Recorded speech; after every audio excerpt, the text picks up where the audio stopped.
Hi, and welcome to another exciting episode of the Andre The Beast Crayton Show. Today, I am excited that we have in studio today Mr. Comedian himself, Mr. Terry Shepard's in the house, and he's gonna take us to through his journey of what he did for his real profession and how he basically got into that beast mindset and said, you know what, I'm gonna do something different and got into another profession. Terry, welcome to the show. Thank you. Thanks for having me. Let's get right down to it. We've been sitting here just enjoying our drinks. You with your bourbon and me with my Pellegrino orange. Tell the viewers a little bit about you real quick.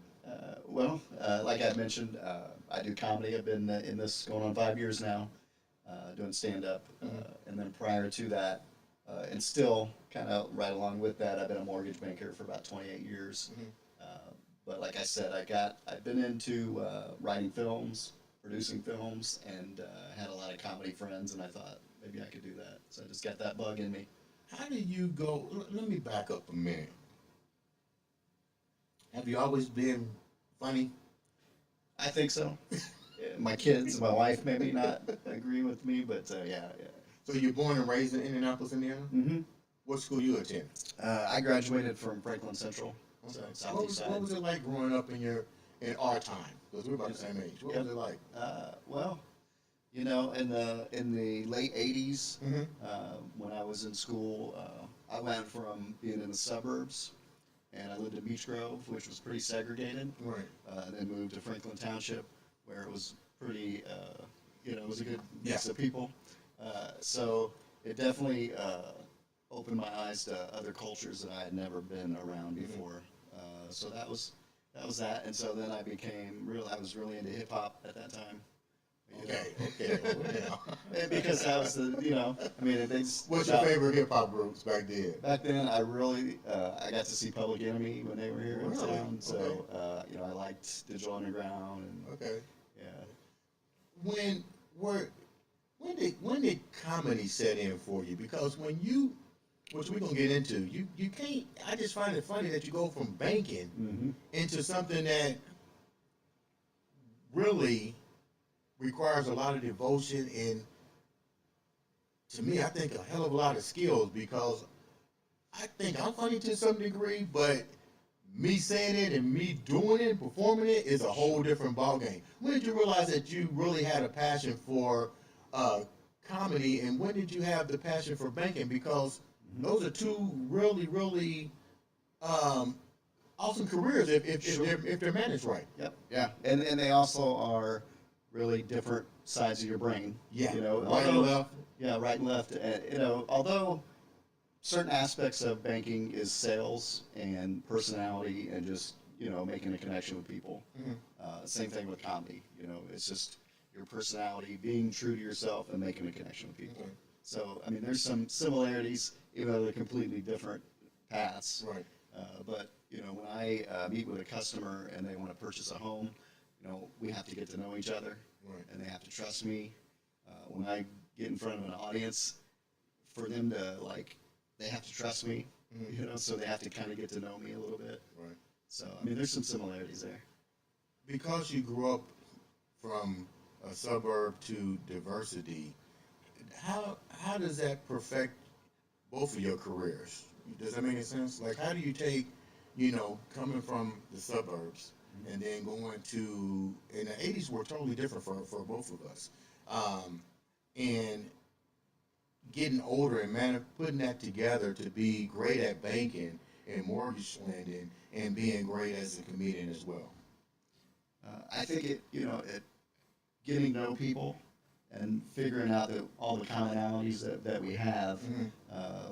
I think we have a lot more similarities than we do differences, no matter where you came from. Mhm. So I think that kind of helps when to relate, to sit down across from a customer. We may not have come from the same places, but at least we have that commonality, humanality, I guess. We're all human beings. We've all had similar life experience. Right. And the same thing with comedy. It's a lot of fun. I'm in an interracial marriage, so. You didn't tell me that when you walked through the door. So I think sometimes I can be in a room that maybe is mostly a black room, Mhm. performing comedy, and just because my wife's family and how, you know, that dynamic, you know, I can say I was invited to the cookout, and then the audience immediately knows, okay, well, at least he's comfortable Right. around this group, you know. So. What did your, let's back up a minute. How did you meet your wife? That's interesting. How did you meet your wife? Well, it's a story as You old want as some more time. bourbon? It's a story as old as time, really. We met on the internet.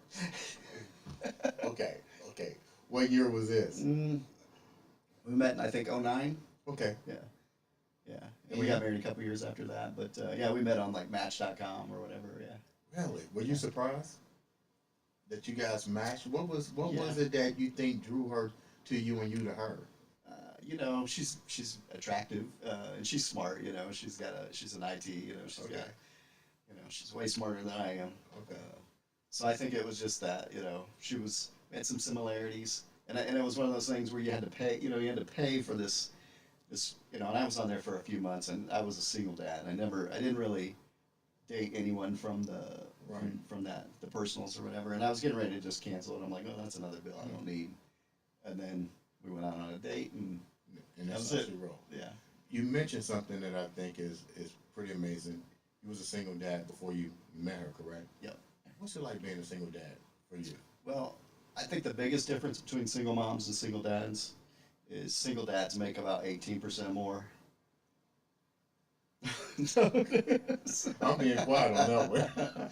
No, you know, it was a challenge, and I didn't have a lot of free time Right. then. You know, I was really just working, coming home, taking care of the kids. So you have two girls, No, I have a son and a daughter. son and daughter. Is there a difference in raising them? Mm-hmm. What A little is bit, it? yeah. What is it? What is it? Well, you know, I don't know. I think people may agree with me. You have kids? I think boys are easier. I raised my daughter. Okay. And single dad, and Yeah. you know, I can't tell if there's a difference really between raising a boy or a girl. I'm thinking from a girl you become as a father, you probably get more. I think more protective. Yeah. Yeah, you know, you're always like you don't want some. I guess with a boy, you feel like okay, you tough it up, sort of. What was that like for you? Yeah, I agree. I think, you know, with my son, things were a little easier, Right. maybe just because I'm a man. You know, so I understand what he was going through. But also, yeah, there was probably that where I just kind of let him do things and learn. Right. And her, I felt like, oh, I want to protect my little girl. Right. You know, that kind of thing. So, yeah. I think that might have been one of the things that attracted your wife to you. What do you think?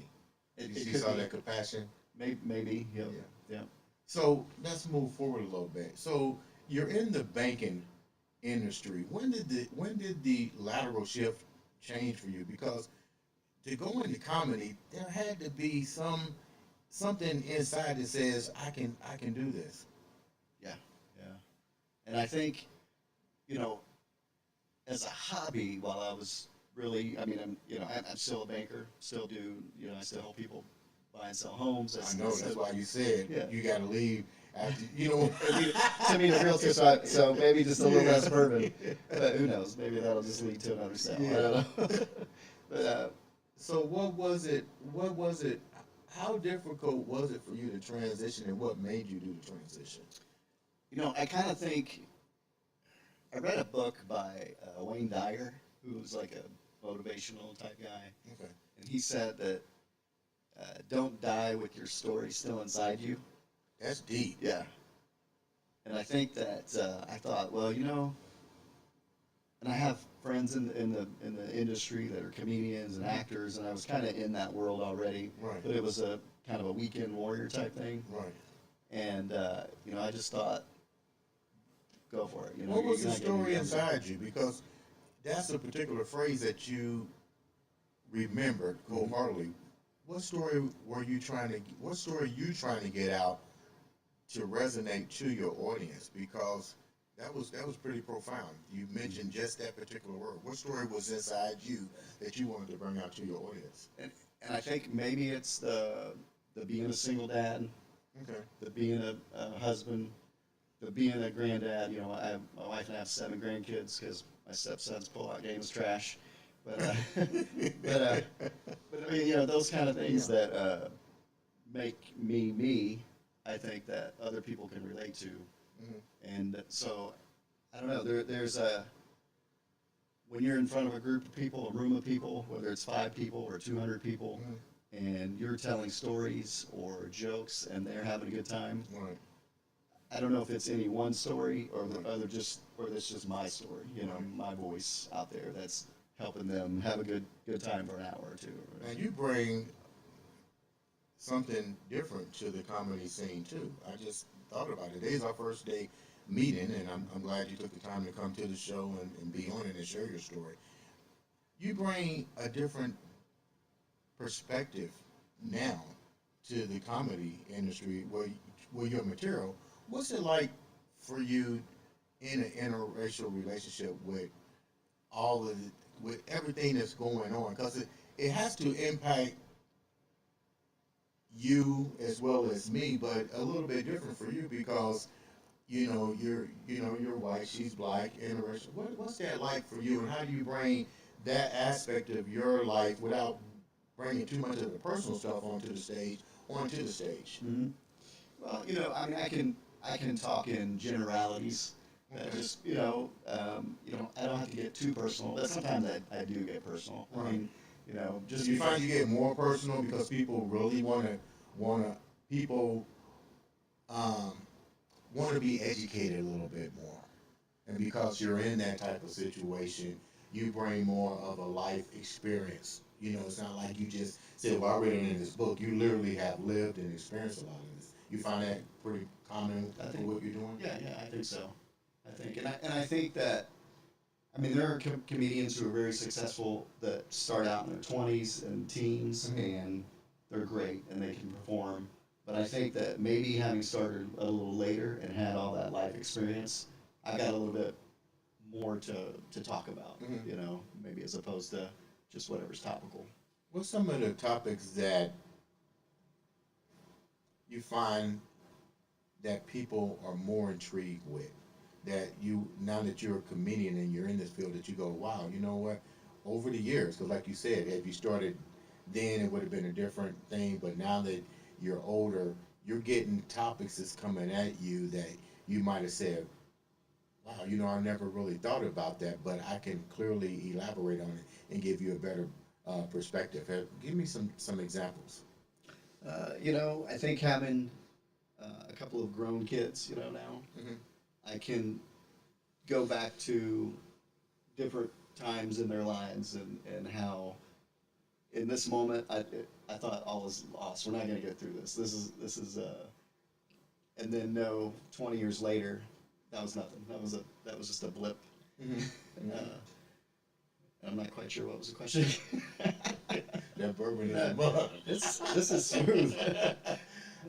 No, like the question was, out of the years, you're experienced now, and you got into the game a little bit later, so you're bringing in a lot of experience. But what are some of the topics that you're finding are becoming a serious issue when you're on stage, that you have to bring the funny side of it to people?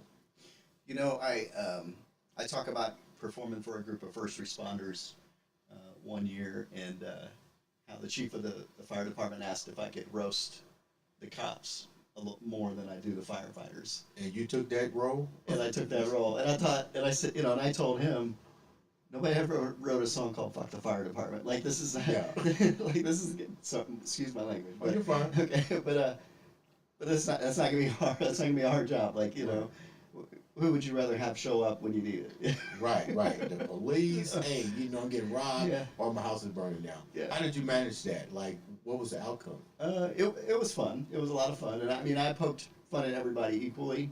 But it was certainly a few of the jokes that I made were probably a little bit more. You know, the officers were probably a little bit like, you know, did you get pulled over when it was all said and done? That was my fear on the way home. Like I thought, how many of these whiskey and cokes did I drink tonight? Like, should I maybe hang out for a while and drink a few waters before I leave? what was one of the most memorable moments that you had since you've been on stage? Because this is new to you, but there's Yeah, always it's that pretty new. one particular moment that you go, "Wow, this is truly exciting." There are a couple. Give me three. Okay, I'll give you three. One, I met a lady in Ohio at like an American Legion or something, and it was a fun crowd, and there were maybe 100 plus people in there, so it was a Right. good audience because sometimes we perform for 10 people, you know. And she came up after the show and asked if she could buy me a drink. She was 80 years old, and she hadn't been out of the house in 2 years due to COVID, and she had lost her husband and her sister Wow. during that time, and her niece had really dragged her out of the house Right. that day, and it was pretty awesome because she was just happy, and Right. it was like even reciting things I had said earlier. So she's a major fan. Yeah, that's what I thought. You So, got you as a comedian, you're independent, right? yeah, How do you without giving your secrets, like how do you manage that? Like you performed in front of 100 people, you're going here, you're going here. How hard is that for you to juggle a wife, Mhm. kids, banking, and your own happiness at the same time? it can be a challenge, but I try to just keep my schedule, and if I feel like I went to 5 open mics in a week and I'm just grinding and I have no, emotionally I'm drained, then I'm like, okay, well, let's just step back and next week not go out or unless I have just a book show, Right. hit that, don't do any mics for the week, stay at home, that kind of. How do you pick which shows you want to do? And is your wife involved in the selection of some of the tours that you do? And does she go with you? Like, what's the process? Because you just, like you said, you just want to go to this open mic, to this, and this, and this, and this. How do you determine what you want to do? Well, I try to absolutely not say no to a booked show. I like the way Yeah. you said that. I mean, because it's an opportunity, and usually there's pay involved, and it's a good chance to perform in front of people who haven't seen you before. Right. So I try never to say no to that. But to open mics, you just kind of have to figure out what am I getting from this? Like, am I working on new material? Am I polishing stuff I've already perfected, or just trying to learn new things? Or am I just there to see my friends who are comedians? Right. What am I? And there's nothing wrong with any of those things, but if I'm just going to the same mic and doing the same material, would my time be better spent at home writing for an hour? Speaking of supporting your friends in the field, you shared with me a beautiful story with a person that we both met, but you opened up for him. Share that with the viewers a little bit. Your first encounter with. Yeah. I guess he's a major celebrity as far as I'm concerned. Yeah, same to me. I never would have thought it. So there is a local comedy manager and promoter named Ike in town. That it was his birthday, and he had a show in Fort Wayne, and he said, if you come out, I'll get you on stage. And I said, no problem. I want to celebrate your birthday anyway. Right. And he said, Tommy Davidson's headlining, and so he puts me up, and they had forgot to bring me out early on, so they really brought me out right before, Right. and which is kind of like the people were they were like, we're not here for this guy. Were you nervous? Maybe a little bit, but kind of the more you go up there, the more it's just kind So of. you had already been up on stage a couple of times. Yeah. But you get ready to be opening or be a part of a show with Tommy Davidson. Yeah, it was great, and I mean, I had my 7 minutes or whatever of fame, and everybody laughed, all my jokes landed when they were supposed to. Right. And then afterwards, after the show was over, he said, "You're a brave man." That was. Why did he say you was a brave man? I think just because of the way they placed me in the lineup. I don't know. Now he was just coming off of several movies at the time, Joanna Man and some other things. Were you aware of who he actually was? Oh yeah, I mean, I remember as a teenager watching In Living Color, and got to really enjoy his comedy then, and throughout the years see his career. So What do you think? We sat here before we actually started the show, and I shared my viewpoint with what's trending now, and the Cat Williams thing, and I clearly shared with you. I wish he had did his um, explanation about the industry on other platforms as besides the Shannon Sharp one. I'm not knocking the Shannon Sharp, but the bottom line is when you're dealing with sponsorship dollars and so forth, you kind of like almost have to script to not lose the chains or the coins. If he was sitting here now, you're a comedian. What kind of questions would you have asked him and why? Well, I'm a fan of Cat Williams. I mean, I enjoy his comedy, and he seems like a really genuine Hmm. guy. But he also seems like He might be onto might something. be onto something. Yeah. Yeah, yeah. So I mean, he's been in the industry a while. So why? And there's probably no reason for him to embellish. I mean, he maybe embellishes some things because he's a storyteller. Right. But for the most part, I think what he all his bullet points were truths. You know Mhm. that what he's witnessed in the entertainment industry, I'm sure, it's his story. If you had two questions to ask him, what would you ask? That wasn't asked on that show because I showed you the stories, the questions I would have asked. But if you got three questions, Three questions. yeah, what would you have asked? Because you're in this Yeah. industry. Can I do some dates with you? like can I, you know, whatever you need, I'll do 10, 15 minutes at the Right. beginning of the show. That would be the first one probably. Okay. Because I heard he's a generous. He's generous with other comedians. Okay, I've heard okay. that. But then I would just ask him like, what advice would you give someone who is this age and starting out? You know, I know he's been doing this for some time. Okay.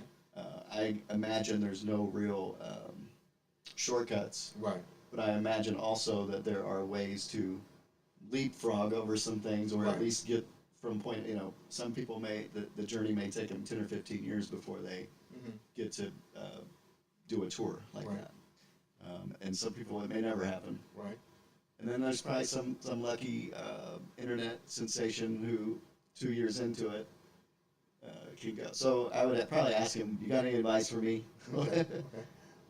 Because of what he shared with the world, pretty much, and this is your field now. What was your spin on this whole thing from a comedian standpoint? And more importantly, a two-part to this, what are you hearing from the other comedians that are in the industry about that? Because that, you know, it's not like he's never said these things before, so it shouldn't come surprising to the people that follow the world of comedy. But what is your take on it, and what are you hearing from people in the industry? You know, I kind of think. I mean, I've heard people say, "Well, that's just Cat Williams." You know, Right, he's a right. wild card. And I've heard some comics say that, but for the most part, at least people are that I hang out with more often, you know, they agree. They're fans of Cat Williams. Mhm. They'll watch any movie, any special that he does. Um, so yeah, we just think, sure, there's probably some gatekeepers Right. who are trying to push certain things that if you play along, they'll make it easier for you. How hard is it, really?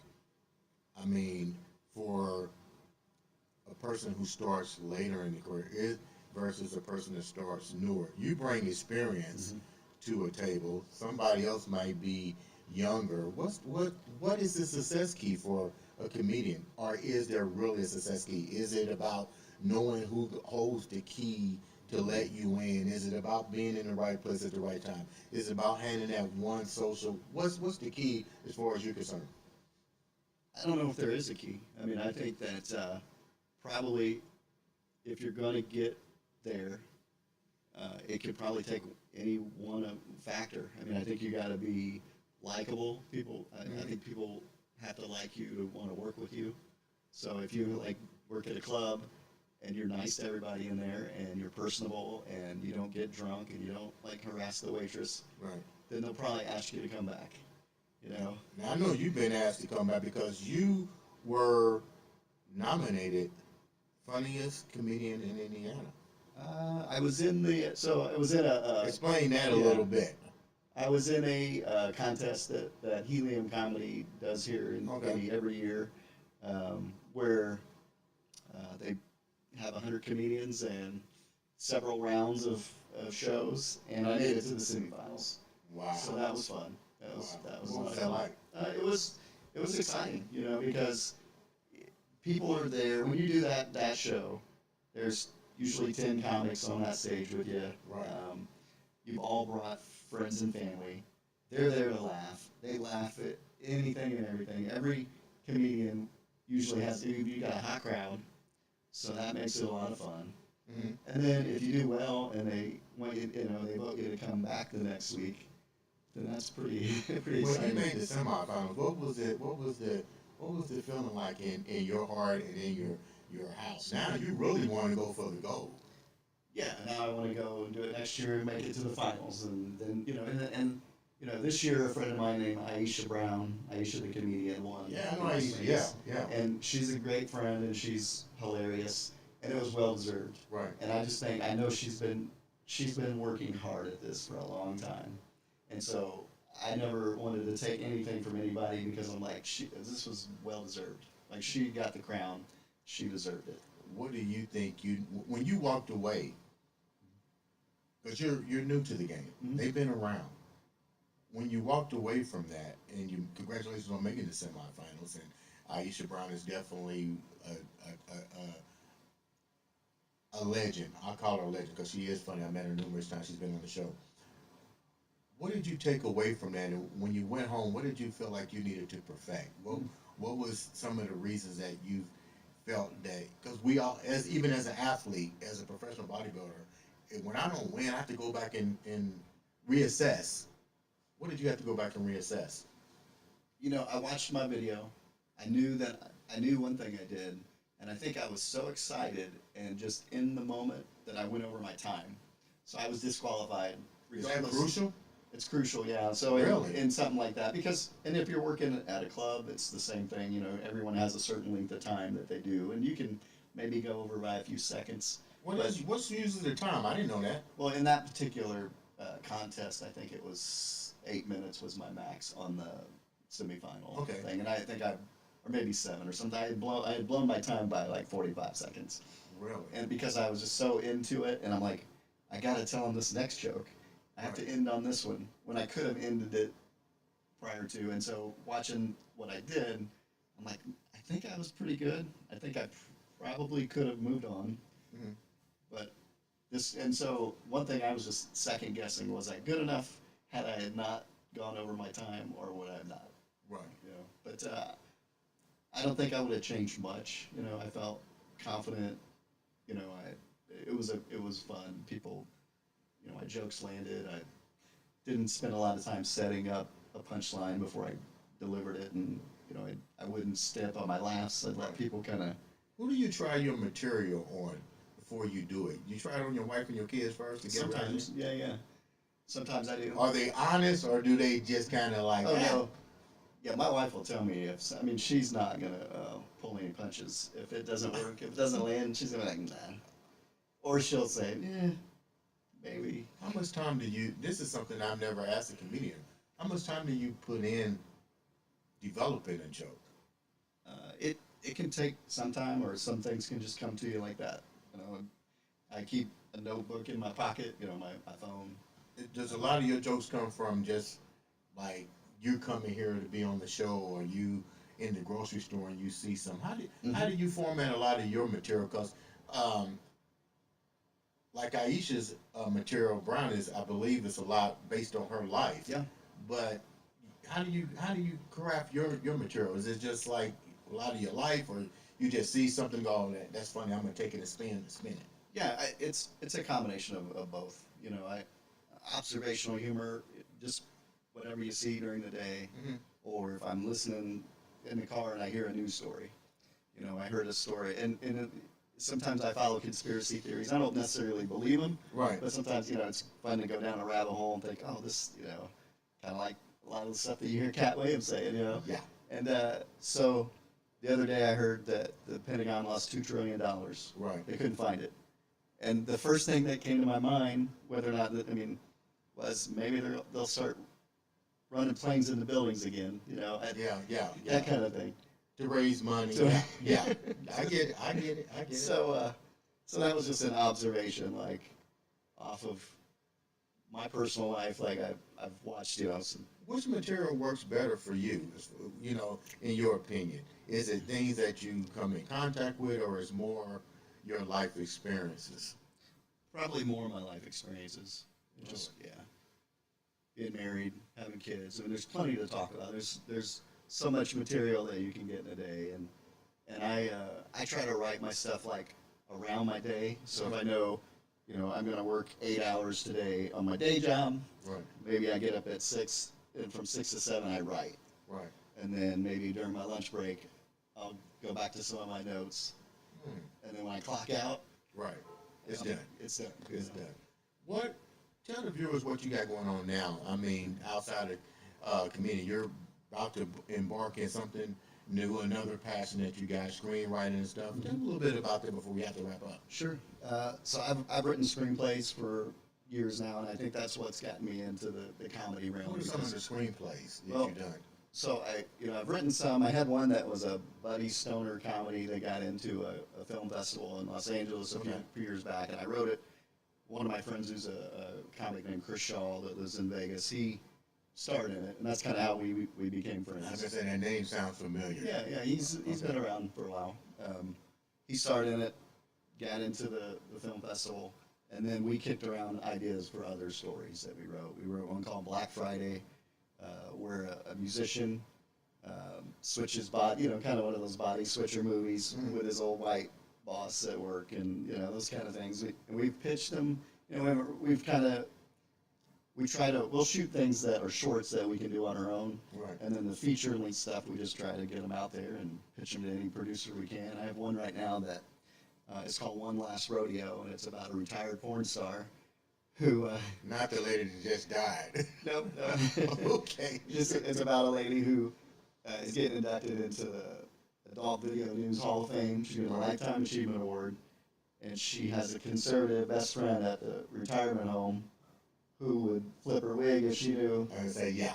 But she uses her for her car to get so they can take a road trip to Vegas Wow. for her to get this award. And it's just a buddy comedy between these two women. One who's going to the Adult Video News to get her Lifetime Award, and the other one who's very conservative and religious and would freak out if she knew what the reason for the trip was. Which one are you leaning more towards? Because both of them require a lot of time. Yeah. A lot of creativity. Which one are you more passionate about, to be honest?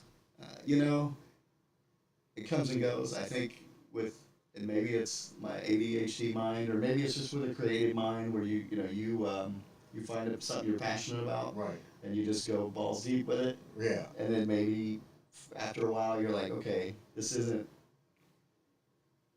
doing it for me the way it used to. Right. So, and that's kind of how the screenwriting went. I was really passionate about that for a while, where I'd wake up early, get my work in before I did my work day.